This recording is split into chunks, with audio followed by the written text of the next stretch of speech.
Good morning, ladies and gentlemen. Welcome to my new video. In today's video, I'm going to be talking about the Poland-Belarus border and the BRI, which comes from China. And recently, Poland had blocked that route. And I want to talk about what alternatives China has and what's the future for Europe and China relations and also the BRI. So before I start, don't forget to watch the video to the end. It really helps with the algorithm. And also comment, like, share. You know what to do, guys. Anyway, back to the video. So the latest news is Poland has reopened the border between Poland and Belarus, which means the goods can come from China into Europe again. When Poland blocked this route, a lot of European car plants um, could not basically carry on with their work because they needed these parts that come all the way from China into these EV plants and also other factories that need Chinese parts. So a lot of these factories all across Europe had to shut down for a few days. And because of all the pressure, Poland was forced to reopen this trade route again. And this has been a very major wake up call for not only Europe, but also for China as well. China needs to find other ways to deliver into Europe. The reason Poland had stopped this border because I think there was some sort of skirmish in the border between Ukraine and Poland, and they were blaming the Russians. But it seems that it was actually one of their own missiles that hit some house in Poland.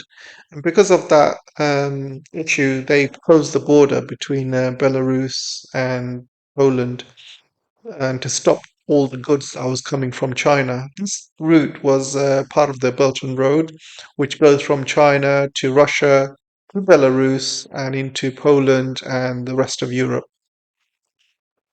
However, I think with this war that's been fought in Ukraine, that route is a bit of an issue.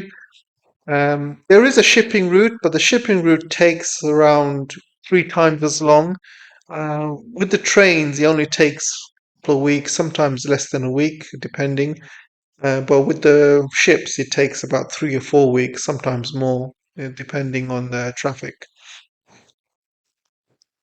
There are other routes that China is actually building. So you can see this route itself. So this route you can see goes from Urumqi, it goes through Turkmenistan, Uzbekistan, it goes into Iran, into Tehran, and then from Tehran it goes into Turkey.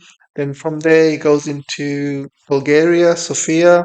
Then it goes to Belgrade in Serbia, and it goes to Hungary in Budapest, and then it goes to other countries like Vienna, Austria. So you can see, like, this route is still being built. The train lines, there's a train link between China, Uzbekistan, Turkmenistan, and Kazakhstan being built at the moment. And there's these train lines in Tehran are being built.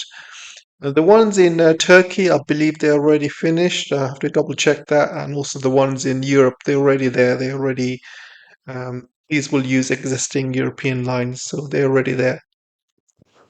So the other way that China can transport these goods is you can see China is delivering goods via the Northern Sea route. Only a few days ago that China tested an express route all the way from China through the Arctic and into Europe. And this thing, China has its own icebreakers, which they've been using to break some of the ice to free up a route for that ship. So I think more of this is going to be used as well in the future. In terms of geopolitics, I think China needs to have as many trade links into Europe as possible, maybe more than three or four, in case certain issues happen with certain geopolitical events like wars and other reasons where one link is closed, where another link can open, or he can have three or four simultaneously. So I think that's probably the best way forward, really, because at the end of the day, it's not just for China. This is for the rest of the world and Europe especially, because you know they are not the manufacturing superpower anymore. China is now. So if Europe doesn't get these cheap goods from China, their factories stop. Like with when Poland stopped its links, European factories all across Europe, like German factories, Spain factories, French factories, had to close down because they couldn't get the parts from China. So Europe is extremely dependent on this. And it's in Europe's interest that there's more than one trade link going in and out of China. And also, it's in China's interest as well because China can, sell to the world and make money. And recently, there's been an announcement that China's made a 1.2 trillion trade surplus with the rest of the world. This is despite America and Europe putting all sorts of sanctions and trade sanctions and tariffs on China, and yet, this trade surplus is still increasing. I mean, 1.2 trillion trade surplus, guys, that's a huge number. Huge number. That's more than what many countries make in a year in terms of their GDPs and things like that. So imagine what China can do with its money with 1.2 trillion dollars. I mean, already they are spending it all into their countries.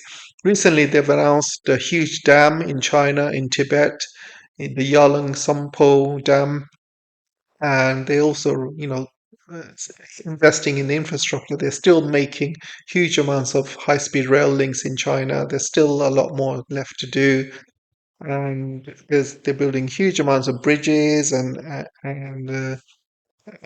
many hydroelectric plants and reservoirs and underground rain tunnels and all sorts. So China is spending it all within their own country at the moment, and also in Belt and Road projects like this as well. So they're putting it in good use. It's not going into wars like America is. It's not going into Israel and Ukraine like America does. So this is all going into good use. It's all going to the people. It's helping the country develop. It's helping the country become richer, and that's the way forward, really. So let me know what you guys think, and I'll see you in the next channel or the next video. Take care.